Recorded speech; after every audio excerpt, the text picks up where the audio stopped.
The one, the only, Blake Olson from the, there he is, the seemingly abandoned warehouse. on the west side of town. Blake Olson. Blake Olson, news and comment.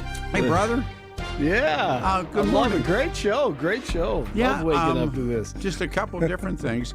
A lot of people, they said you forgot Wonder Woman. Oh, absolutely. See? Oh, man. Linda Carter. Linda Carter. Linda Carter. And actually, my wife's uncle was the super in her building in Manhattan. Whoa. And knew her. And it said she was unbelievable. I mean, obviously a great person. I'm going to throw a couple at you, okay? All right, sure. Because Jimmy threw some good ones at you. Since I'm going to keep it local here. Foxy Brown of the 1970s, Pam Grier. Well, Pam Grier lived here, didn't she? Denver East High School. Yeah. Absolutely. Yeah, she was. All right. Yeah, she. And then another one. Now, you may not have watched this show. I don't know. Okay. You're too smart to watch all these sitcoms. But does the name Bernadette Stanis come to mind by chance? No. Thelma on Good Times. Remember John Amos? Sure. Well, I remember that show. I actually did a radio show with John Amos. Oh, man, he was an incredible athlete, man. Was he talented? Really? Oh, he played football at CSU. Passed away, I think, in the last year. Yeah, we lost him.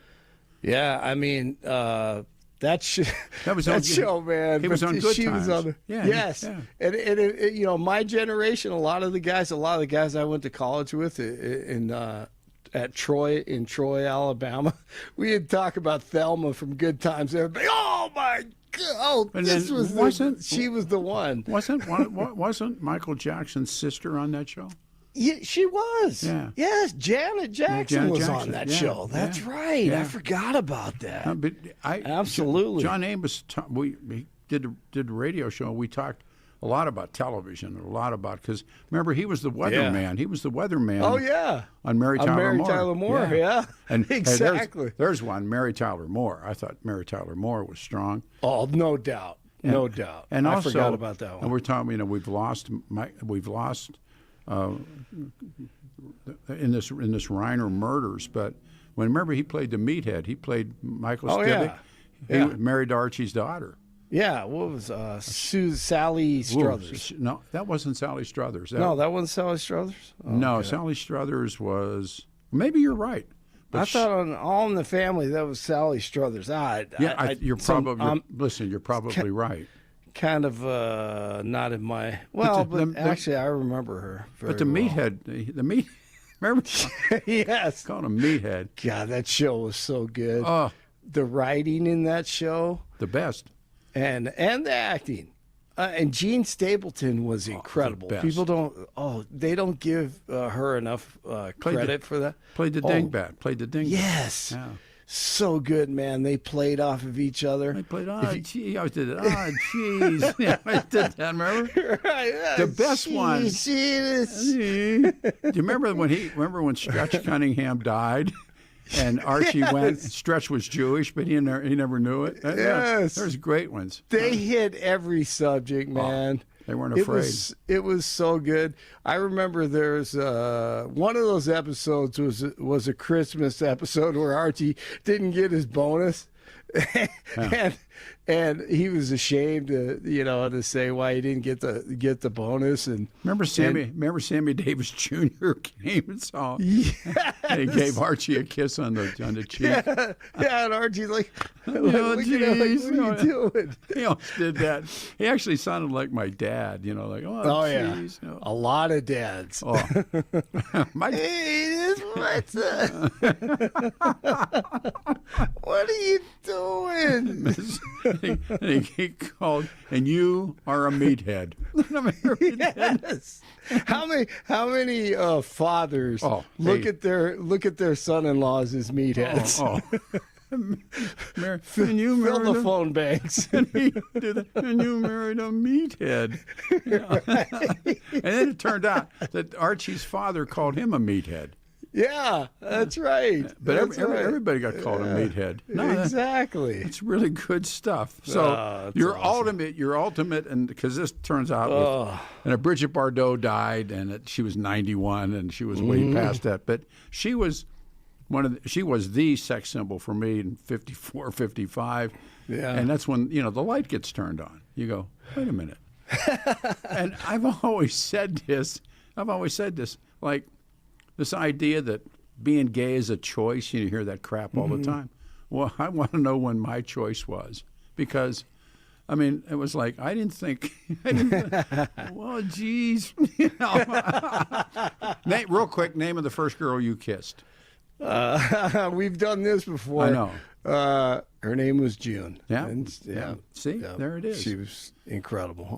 Did you have a person? Did you have a choice? No, I Me didn't neither. have a choice. Of All course. You Of have the course. news? You have the All news? right, here we go. All right, here we go. I got the news. All right. Good morning. 16 and clear in Denver. Expecting a high of 43 today. News sponsored by Pastor Camp Heating and Air Conditioning. Give them a call at 303-777-1234 to learn more about special savings opportunities on Lennox equipment. Our top story, a person of interest in an Aurora homicide investigation has been found dead in Denver. Police say the unidentified 17-year-old died last week from a traumatic self-inflicted injury. Investigators were looking into the teen's connection to the December 21st shooting in the 3400 block of South Jabel Court. If you remember that one, a 16-year-old boy died in that shooting. Police say there are currently no other outstanding suspects in the investigation. DJT continues to play host to world leaders at his Mar-a-Lago resort. The topic for both big meetings is peace. On Sunday, President Trump hosted Ukrainian President Volodymyr Zelensky. Both leaders sounded optimistic after their weekend talks, but acknowledged there are some sticking points to resolve the Russian invasion. Today, Prime Minister Benjamin Netanyahu visits Mar-a-Lago, where President Trump is expected to press the Israeli leader to get to phase 2 of the ceasefire plan in Gaza. I'm Rory O'Neill. Yeah, how's about we just cut off all the funding to all these countries, from Ukraine to Israel? Just cut it all off. Americans are tired of this. Teams from the FAA and NTSB are in New Jersey today investigating a mid-air collision between two helicopters. One pilot is dead and another is in critical condition. Officials say they were the only ones on board each helicopter. A shooter is on the loose after an early Sunday morning shooting in downtown Fort Lauderdale that sent 5 people to the hospital. Police say they believe the shooting was an isolated incident and that there is no threat to the public. Police are investigating a deadly crash in Brighton. The crash happened around 12:30 on Sunday afternoon, or actually Sunday morning, the intersection of US 85 and Weld County Road 2.5. Investigators say a Ford SUV ran a stop sign at the intersection and was hit by another SUV. 2 people in the Ford were ejected from the vehicle, and one of them was pronounced dead at the scene. Police believe the person who died was hit by another vehicle that did not stop after the crash. The 20-year-old driver of the Ford was arrested on multiple charges, including suspicion of vehicular homicide and DUI.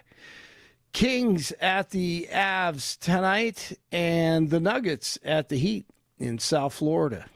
Quinn Decker, UNC Bears in Boulder on Sunday. First time since 1936 the Bears beat the Buffs. Danker had 33 points, 8 assists, 8 rebounds, 86-81 final. UNC Bears over the CU Buffs. First time since 1936 in college hoops. It is 15 in Thornton and 14 in Lone Tree and 16 in Denver. You're waking up with Jeff and Bill and Pete the Legend in for the fellas. Blake Olson, News Talk 710 KNUS. Your 710 KNUS forecast this early Monday. Clear skies, temperatures right around 15 as you start the day. For the rest of your Monday, mostly sunny this afternoon, highs around 40. Mostly clear tonight, lows in the lower 20s. And for Tuesday, sunshine, highs near 50. Weather brought to you by L&L Heating and Air Conditioning. For quick, trustworthy, and dependable service, call L&L Heating and Air Conditioning at 720-851-1691. Visit them online at bestdenverhvac.com. That's bestdenverhvac.com. You'll be comfortable with L&L. I'm day weather meteorologist Patrice Southern in the 710 KNUS Weather Center. Monday, 29 December 2025. And you just heard the weather. Let me read the wall real quick. Jane Mansfield. It's like, don't forget Jane Mansfield, I would not. Grumpier old men lady. That was Sophia Loren. Another bombshell, Sophia Loren. Ginger was hot, but Mary Ann. The only reason Dolly broke away, she wanted to show that she could stand alone. Well, yeah, I mean, let me see. Wow, up here, they're doing South Park. Eric, that's the latest. Well, South Park is the best rendition now of All in the Family. All right, so we got two things going. Number one is the term that's been given, the de-churching of America. People are no longer going to church. Jim, I wanted to, you and I talked during the break, and without naming the church, tell the audience what you said to me. Well, yeah, I am a Christian. I believe Jesus died for our sins. I have always believed that. And I was going to a church that was just like hypocritical. It wasn't I lived in a trailer at the time. I didn't live in Superior or Boulder. So I felt like I was kind of looked down on. So I just stopped going to church. I just haven't found a new church that I enjoy, or I just had to stop. And again, you may be absolutely part of the variables. The study doesn't give variables, it just gives numbers. And numbers are things that really don't lie. And no, I mean, I loved what you said, and I asked you to come on the air, and I appreciate that. Thanks, yes, Bubba. Thank you. Sir. All right, we'll go to the phones. Here we go. Oh, and Tulsa, Oklahoma. Take me back to Tulsa. Mark, you're on the radio show. You go. Yeah, hey, good morning, brother, man. Thanks. Long time listener, Peter. Been around, for, 21 years with you or whatever, various states. But here we go. Yeah. All right. So, first of all, the country we all know is built on Mrs. Paul's fish sticks. Absolutely. Absolutely. So, as far as the other ones you're missing here, Suzanne Summers, and then you had Lacey Underall in Caddyshack was probably a lot of the guys out there. When they put a microphone in front of her face, she said, I was probably a lot of the guys first. Cool. Probably. Yeah, that's a good one. Yes. The church I wanted to talk to, but go ahead. You want to make a comment there? One guy just says, just the latest text, Kathy Ireland. There's a name. Bombshell. Another bombshell. Yeah. Anyway, go ahead if you would, please. So on the church topic, I appreciate Jim's candor. I'm kind of like Jim. It's not the trailer park so much, but so I listened to 3 of your 4 hours yesterday on Saturday. And didn't call in. I just wanted to take it in because I heard if you listen to the call-ins, the frustration of people is they want to believe, they want to go, and there's a whisper that says they're frustrated. Here is what I took away from 3 of those hours, and listening to all of them. A common theme there. You just got to listen and hear it. And what my experience is, when I go, if you go, let's take the analogies here, 2 of them. You go to the gym, you want a good trainer that makes your muscles strong, right? If you go to a weak trainer, you're not going to get strong. If you go to have a good meal at a restaurant, you want a good meal that makes you healthy and builds you up and so forth. And what I have seen across 5 states, probably 50 churches across denominations here, is we have lost good preaching. The role, as John MacArthur says, as a preacher is not to pet the sheep, it's to protect them. And you see a lot of petting going on. And, if you look at, here's a one-liner for you as well. If you look at soft preaching makes for hard hearts.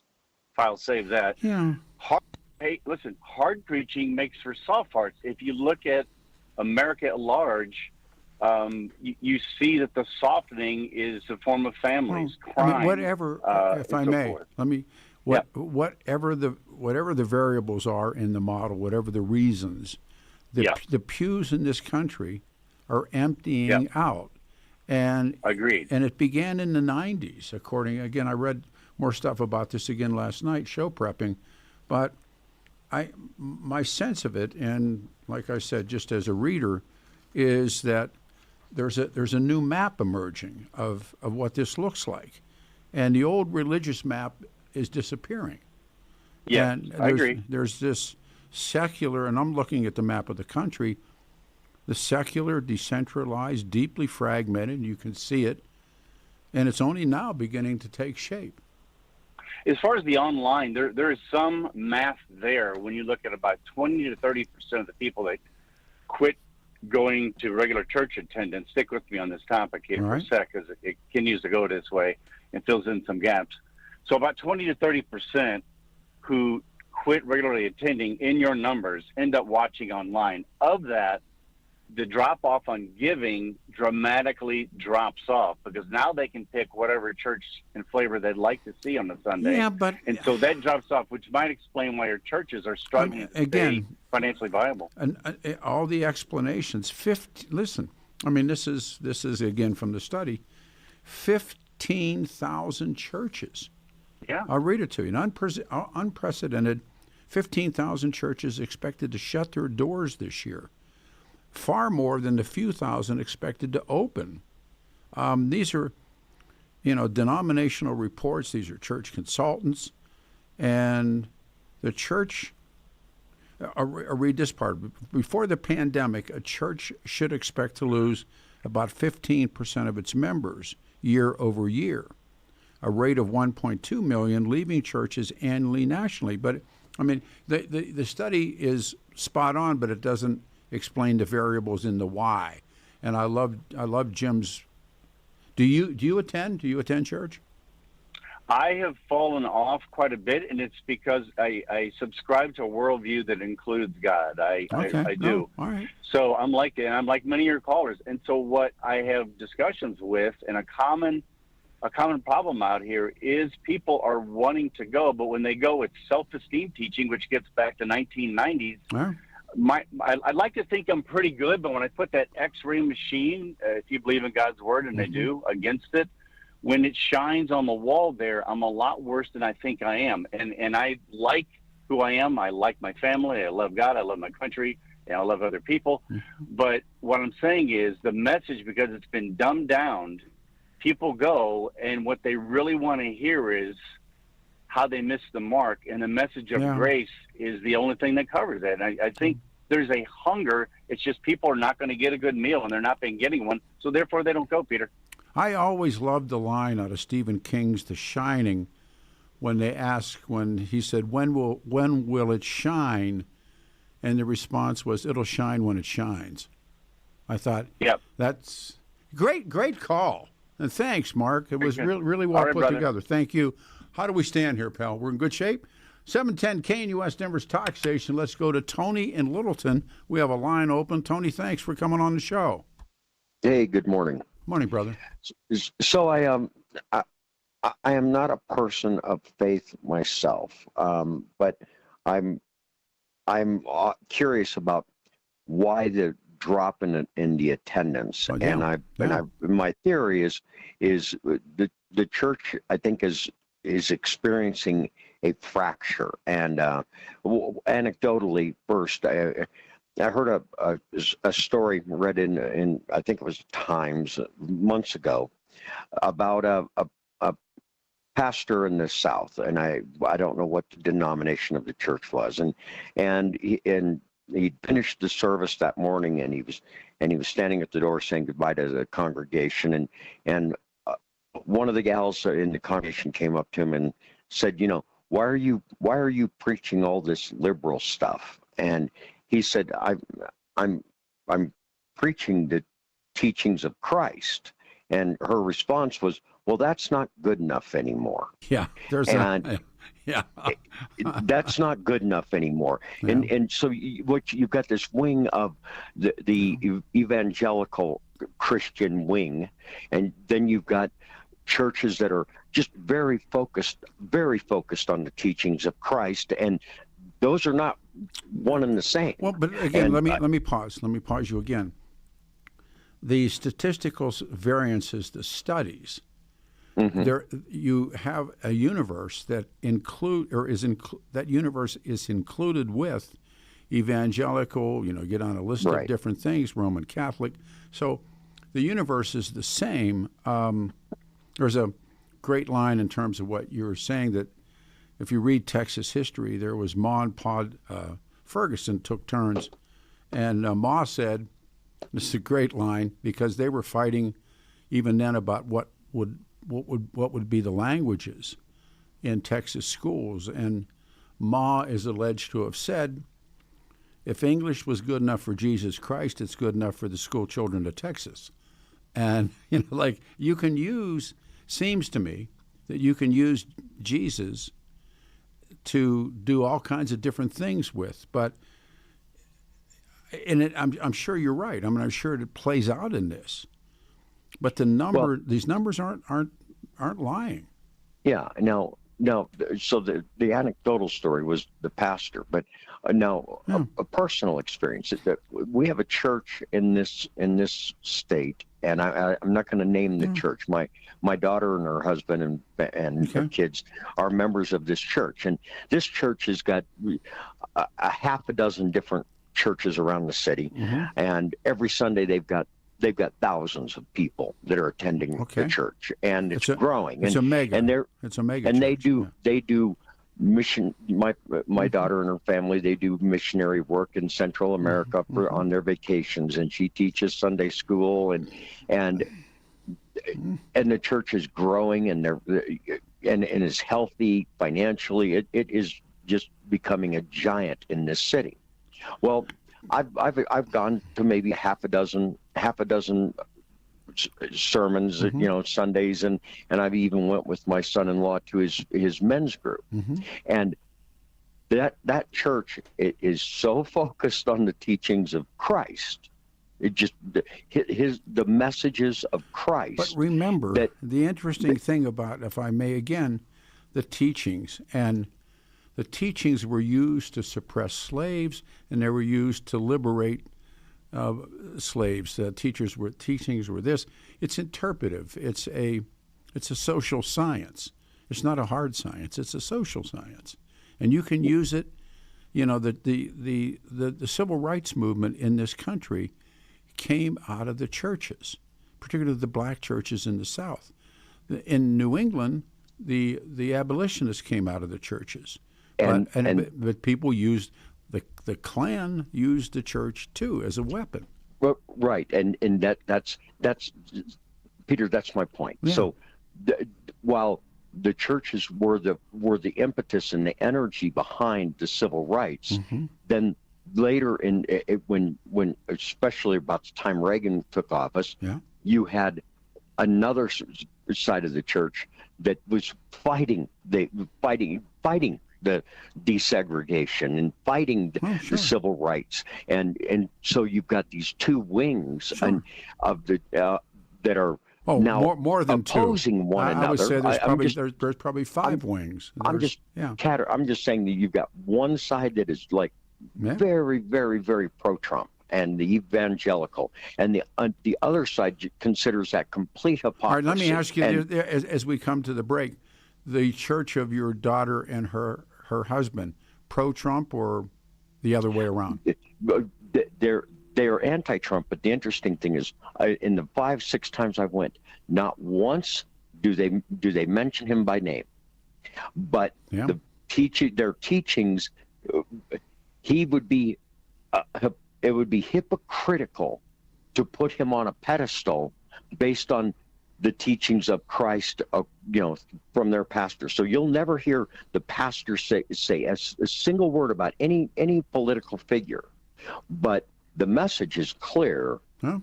They do not ascribe to that person and that character, and that would be No, I critical listen, to the teachings of the church. But I can and tell so I just see there's two sides opposing one another, and one might be growing, one may not be growing. I'm not, so anyway, it's just a thought. Hey, listen, Jack Kennedy got sold when I was a kid in church. He fit the mold. He was the man. He was ours. So we heard about Jack. So it can be weaponized. That's what's the beauty of it. It's pragmatic. It's incredibly pragmatic. It's magic. But your point is so well taken. That's really another back-to-back great call. Well thought out. Thanks. Thank you, for the Tony. time. You too, brother. Thank you. We have a line open. It's a Monday. I'm Peter Boyles in for the fellas. A bunch of different topics are flying. One is, and I'll read them when we come back from the pause, sex symbols. And the other one is what we're talking about. They call it the great de-churching or unchurching of America. 710 KNUS.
I'm Peter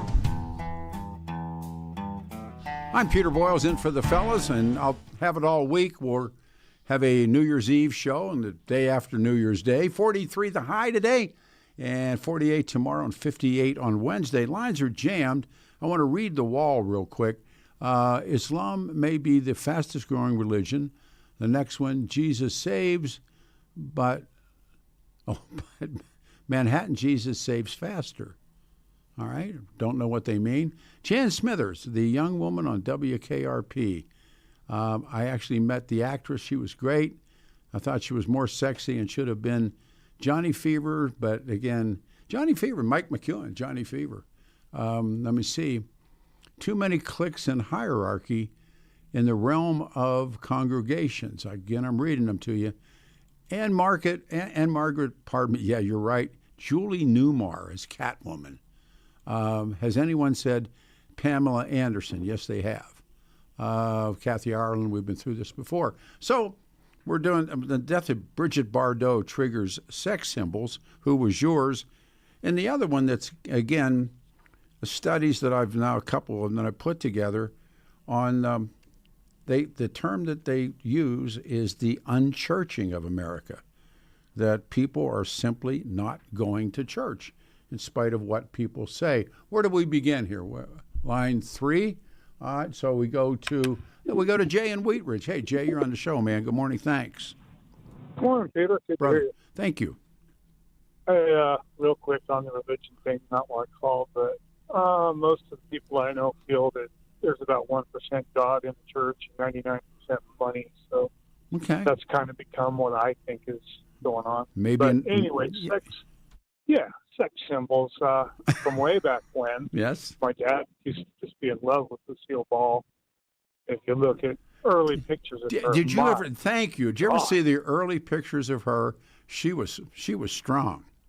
She was drop dead gorgeous. Yeah, she was, and she was tough too. I would say kind of a fallen angel, but in her day, Jane Fonda was a real cutie. Early on, well, as she's like an old woman, she's a beautiful old woman. Yeah. She really got herself sideways with most of the country, but she sure was pretty. Sure, indeed. Who was yours? Oh, Jacqueline Smith early. Forgot all about her as well. Burnett, yeah, she was sure hot in Charlie's Angels. I liked her better than Farrah quite a bit. Now you're doing TV. That's interesting because Jimmy did TV and John did TV and the other guys are doing TV. Mine, I tell you what, I mean, when it was announced that Bardot had died, and this triggered the topic in me because I was thinking about it. Now I'm an old man, but I had to go look at the date, 1954, they imported a film into America entitled "And God Created Woman," and there wasn't trailers on TV that they were selling films. They bought ads in the Pittsburgh papers, and there was this really hot picture. Now I'm a kid, and that was the first time you go, now wait a minute. You remember the now wait a minute moment in your life? Yeah. Yeah. Well, there it is. And so, Pete, do you remember who it was in Planet of the Apes? Was that? Ooh, I man. can't think. Ooh, boy, she was unbelievable, but I don't remember who it was. Played the wild woman that the apes were catching. Yeah. Oh, you're right. And then she ended up with Charlton Heston. Yeah. Yeah. Holy mackerel. Whew. So. Yeah, that's a good one. See? That's what's thinking. Well, that's what I'm saying. When people said you had a choice day, not me. Yeah, not me. They have to sell that too. I've written about it and we've talked about it. When was my choice day? If this gay guy has a choice day, what would I get robbed? Yeah, which way?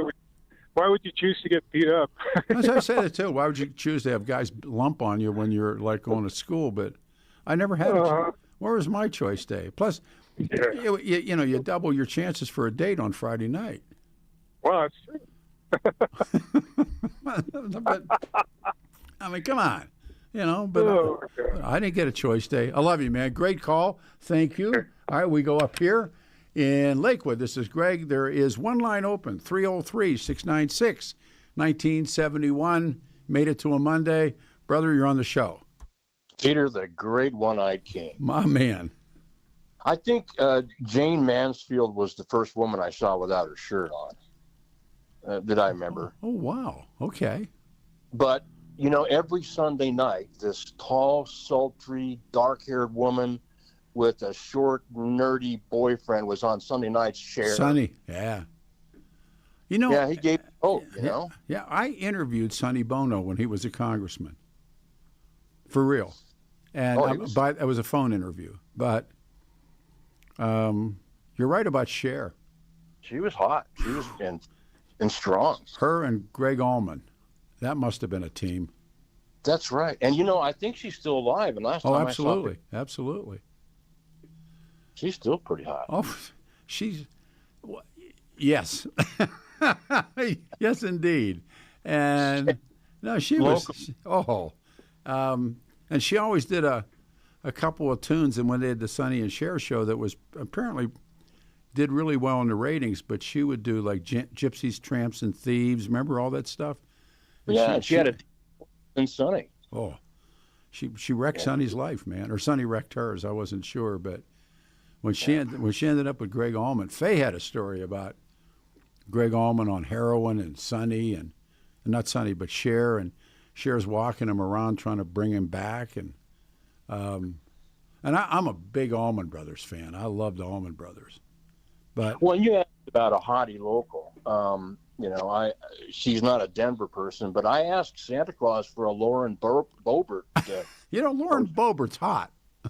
Yeah, she is. She is. Pistol packing, and that red lipstick. And wow. she hanging out with Kid Rock.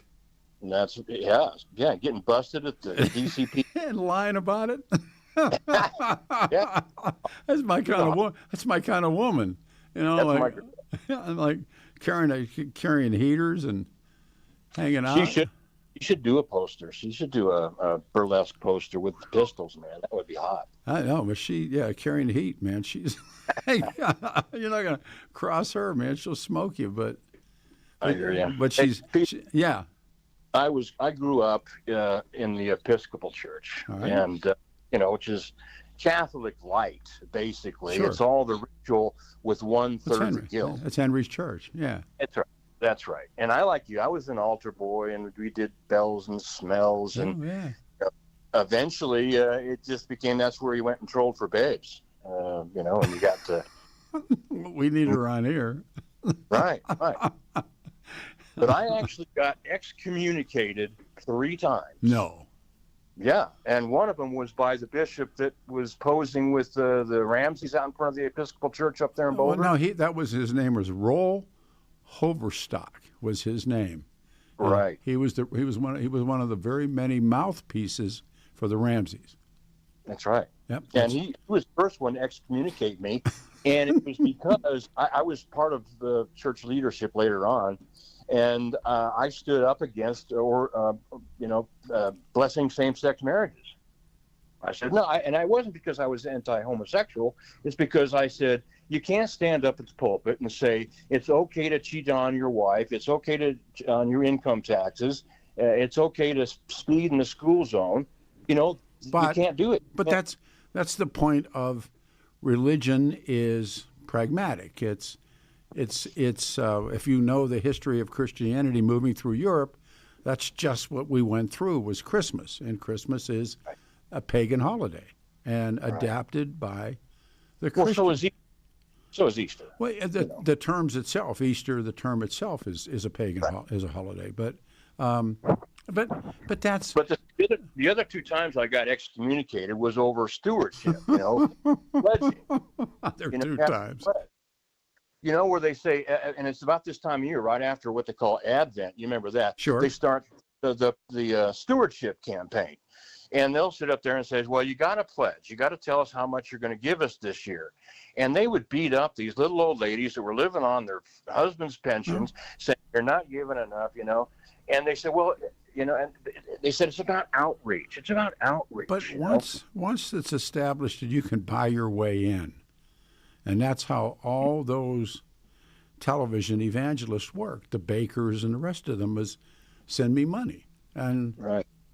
I don't think the dear and gentle carpenter was walking around running that scam. I just don't.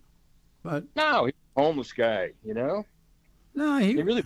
yeah, and I think that's a knockdown too. I mean, I listen to people preach that or say that Jesus had a home. He was living with his family. He Bagged on. I mean, he was moving around all the time. after a certain point in his life that we don't know much about. But yes. Well, I grew up in a part of town too that you could throw a rock in any direction and hit a church. Sure. And and now all you see is 2 or 3 little cars with the blue-haired ladies coming out. And that's one of the numbers. And we got to find it here. How many churches are closing? And in this year, again, predictions, church closures, 13,000, I think I read. I got to find a bunch of 15,000. Here, I drive by the big mega church that used to be a shopping center, and the parking lot is full. Well, Saturday and Sunday, it's packed. There it is. But, and those mostly and they go in there and there's the rock music and rocking, and it's a pretty good show, actually. What? And you don't have to walk into a church with a bunch of people with name tags on, and then they hand you one that says visitor. That's a good call, right? It's what's working. Thank you, man. Great call. I'm going to read a couple things here quick. Let's see. I'll save that one. This one. Nancy Sinatra. I got my dad to buy me one of those. This is from a woman. Those vinyl boots and practiced in front of the mirror. My own version of a 10-year-old sex pot until my dad saw me, and it was no more. I also had next one. I also had posters. I don't know who this is. Christy Brinkley, who's going to be she's going to be 80. How many mosques are opening versus churches closing? That's a good question. Cher put out a Christmas album in 2013, Done Her Way. DJ play a Christmas song fashioned after her late 1990s belief. All right. Any woman giving birth on the side of I-70 is hot. This guy's a very twisted agent sending stuff to us. All right. 303-696-1971. If you're trying to call the show, you can get right on. We're talking about 2 different things on sex symbols, obviously, but the great unchurching of America. And why? Do you go to church? If so, if you did and quit, why? 303-696-1971. I'm Peter Boyles in for the fellows. This is 710 KNUS.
And good morning, everyone. Peter Boyle's in for the fellows. It's a Monday, the 29th of December, 2025, and the weather was cold this morning. 43 the high today, 48 tomorrow, and 58 on Wednesday.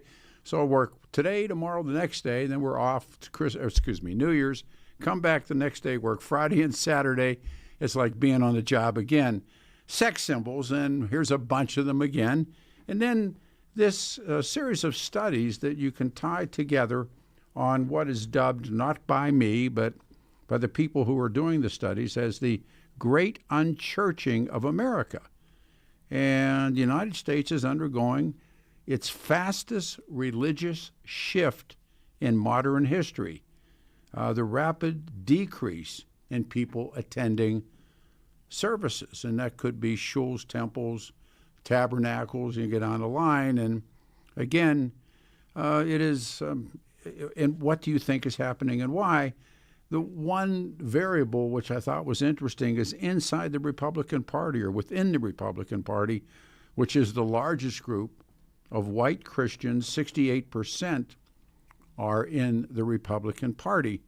And then also talking about sex symbols and what that's about. Let me read a bunch of stuff, and then we'll go to the phones. Pete, I think going to church has been supplemented by worshiping at the altar of social media of the smartphone. Oof. This one is, the one in the Planet of the Apes was Ursula Andress. She was married to John Derrick. Don't you imagine evangelical churches as institutions felt a little like Stormy Daniels did when she came out of the bathroom to see Trump lying on the bed in his tighty whities? The sudden realization of what's expected and how debased it is, maybe it's part of the de-churching. 303-696-1971. We have a line open. This is Ralph in the Springs. You're on the show. Good morning. Ralph. Yeah, Peter. Yeah, good. I'm on speaker. Yeah, I think the question, maybe the rejection of churches. Either way. Is a rejection of organization and bureaucracy. And I think maybe we should be thinking about the Bible as two separate books for two separate religions. Now, that seems very simple. But the answer is you end up with two commandments in the New Testament out of Jesus, and you all end up with 10 from the Mount Sinai. Yeah, but give me the explanations. Why? Do you go to church? Off and on. Okay. One was off and one was on. What this? No, it was years ago for the simple reason that what churches turned into, as far as I'm concerned, is turned back toward Jehovah as a God of war, which is in the Bible, and away from Jesus as a prophet of peace. But it can be used. I mean, that's the interesting thing. Of course it can. And that's my point. You can take the Second World War, where churches, and then you can take the Southeast Asian War, and churches are something else. And no, I mean, I understand what you're saying, but what does all of this say to make the explanation, or trying to explain what this is really all about? Well, I'll put it this way. Do you need a church in order to be Christian? Well, that's what Jimmy's saying. Right, and that's what I quite agree with. And once you have that, then the question becomes, okay, let's do away with the organization and the Balderall. I think you're right. And what happens is, unfortunately, I think our grandkids are smarter than we were. But fundamentally... That goes without saying. I know. Yeah. Program your VCR for me, will you? Would you please? No, my grandson's way smart. Yeah, but I mean, the thing about it is you take a look back, and again, I'm Vietnam generation, so are you. But you take a look back and you have, okay, the decade of love or whatever. Mm-hmm. But fundamentally, as one of your callers just pointed out, Jesus was wandering around in Palestine, but with no organization as far as I could tell. He had Judas as a treasurer. Well, okay, cool. But there was no organization, no hierarchy. Yeah, but that's the early on. He was a teacher. Well, but come back full circle. Come back. In the 60s in this country, arrives the Krishnas, the Moonies. Who else showed up? The Maharishi, the Age of Aquarius.